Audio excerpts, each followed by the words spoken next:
Hi hello കൂട്ടുകാരെ, welcome to Tanu's world. കഴിഞ്ഞ ദിവസം നെഹ്റുട്രോഫി വള്ളംകളി ആയിരുന്നു. എനിക്ക് പേഴ്സണലി ഒരുപാട് ഇഷ്ടമാണ് വള്ളംകളി. പക്ഷേ എന്നെക്കൊണ്ട് നേരിട്ട് പോയി കാണാൻ സാധിച്ചില്ല. ആ ഒരു വിഷമം തീർക്കാൻ വേണ്ടിയിട്ടാണ് ഞാനൊരു വീഡിയോ എടുത്തിരിക്കുന്നത്. അപ്പോൾ നിങ്ങളത് നെഹ്റുട്രോഫി വള്ളംകളി എങ്ങനെയാണ്, നേരിട്ടാണോ കണ്ടത് അതോ ടി വിയിലാണോ കണ്ടതെന്ന് ഒന്ന് കമൻറ്റ് ചെയ്യുക. അതുപോലെ തന്നെ പോയി കണ്ടവർ നിങ്ങളുടെ എക്സ്പീരിയൻസ് കൂടി ഒന്ന് ഷെയർ ചെയ്യുക കേട്ടോ. അപ്പോൾ ഇതിൻ്റെ ഒരുപാട് നേരത്തെ പരിശ്രമത്തിൻ്റെ ഫലമായിട്ട് എടുത്തിരിക്കുന്ന ഒരു വീഡിയോ ആണ്. അപ്പോൾ ഇതൊന്ന് സ്കിപ്പ് ചെയ്യാതെ ഫുള്ളായിട്ടൊന്ന് കാണുക. വെറും കാർഡ്ബോർഡ് പീസ് മാത്രം യൂസ് ചെയ്തിട്ടാണ് ഞാൻ ഈ വീഡിയോ എടുത്തിരിക്കുന്നത്.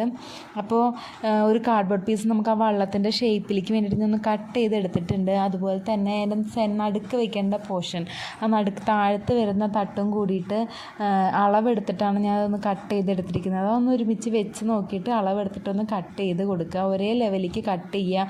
ഗ്ലൂ ഗണ്ണ് വെച്ചിട്ടാണ് ഞാനതൊന്ന് ഒട്ടിച്ചു കൊടുത്തിരിക്കുന്നത്. രണ്ട് സൈഡും ഒരേപോലെ അറ്റത്തായിട്ട് വരുന്ന രീതിയിലേക്ക് നമുക്കതൊന്ന് ഒട്ടിച്ചു കൊടുക്കാം. എനിക്കിതിലൊരു മിസ്റ്റേക്ക് പറ്റിയിട്ടുണ്ട്. ഞാൻ ഈ നടുക്കുള്ള ചെറിയ പീസ് പങ്കായല്ല എന്തതിനെ പറയുക, ഇരിക്കാനുള്ള സ്ഥലങ്ങൾ വെച്ചതിന് ശേഷമാണ് ഞാനത് പെയിൻറ്റ് ചെയ്തെടുത്തിരിക്കുന്നത്.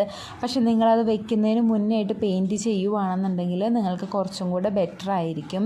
അപ്പം ഞാൻ കുറച്ച് പീസ് ഇങ്ങനെ കട്ട് ചെയ്തെടുത്തിട്ട്, കാർഡ്ബോർഡ് പീസാണ് ചെറിയ പീസായിട്ട് കട്ട് ചെയ്തെടുത്തിട്ടാണ് അതിൻ്റെ നടുക്കായി ഇരിക്കാനുള്ളൊരു സ്ഥലം, എന്താ അതിനെ പറയാമെന്ന് എനിക്കറിയില്ല, ഒരു പലക, അപ്പോൾ അത് വെച്ച് കൊടുത്തിരിക്കുന്നത്.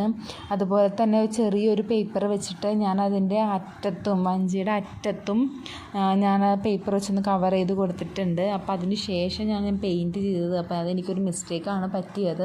എൻ്റെ കയ്യിൽ കുറച്ച് ഗോൾഡൻ കളറുള്ള പെയിൻറ്റ് ഉണ്ടായിരുന്നത് കൊണ്ട് ഞാൻ ആ പെയിൻറ്റ് വെച്ചിട്ടാണ് ഇതിൻ്റെ ഡെക്കറേറ്റ് ചെയ്തെടുത്തിരിക്കുന്നത്. സബ്സ്ക്രൈബ് ചെയ്യാതെയാണ് നിങ്ങളത് കാണുന്നതെന്നുണ്ടെങ്കിൽ ഒന്ന് സബ്സ്ക്രൈബ് ചെയ്തിട്ട് സപ്പോർട്ട് ചെയ്യാം കേട്ടോ. അപ്പം ഞാൻ ആ സീറ്റിലേക്കും അതുപോലെ തന്നെ വഞ്ചിയുടെ സൈഡിലേക്കും വള്ളത്തിൻ്റെ സൈഡിലേക്കും ഒക്കെ ആയിട്ടും ഞാൻ ആ ഗോൾഡൻ കളർ വെച്ചിട്ടൊരു ഡോട്ടും അതും ഒരു ഡെക്കറേഷന് വേണ്ടിയിട്ടാണ്. നിങ്ങൾക്ക് എന്തെങ്കിലും സ്വീക്വൻസ് വർക്കോ അല്ലെങ്കിൽ എന്തെങ്കിലും വെച്ചിട്ട് ഒന്ന് ഡെക്കറേറ്റ് ചെയ്യാൻ പറ്റുന്നതെന്നുണ്ടെങ്കിൽ നിങ്ങൾ അതുപോലെ ഡെക്കറേറ്റ് ചെയ്യേണ്ടത്. അതൊന്നും ഉണ്ടായിരുന്നില്ല, ഇത് വെച്ച് മാത്രമാണ് ഞാൻ ചെയ്തെടുത്തിരിക്കുന്നത്. അപ്പോൾ എനിക്ക് പറ്റുന്ന രീതിയിലുള്ള കുറച്ച് ഡിസൈൻസാണ് ഞാൻ കൊടുത്തിരിക്കുന്നത്.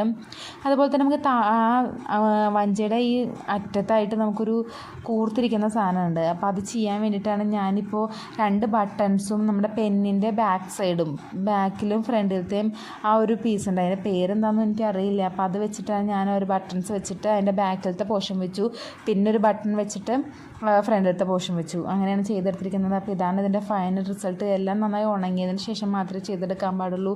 അപ്പോൾ നിങ്ങൾക്ക് ഇതിൻ്റെ ഇതുപോലെ ഒന്ന് ട്രൈ ചെയ്ത് നോക്കുക. നമുക്ക് വള്ളത്തിന് ഇഷ്ടപ്പെടുന്നവരൊക്കെ ഉണ്ടെങ്കിൽ ഒന്ന് സബ്സ്ക്രൈബ് ചെയ്യുക, അതുപോലെ തന്നെ ഒന്ന് ലൈക്ക് ചെയ്യുകയും കൂടി ചെയ്യുക.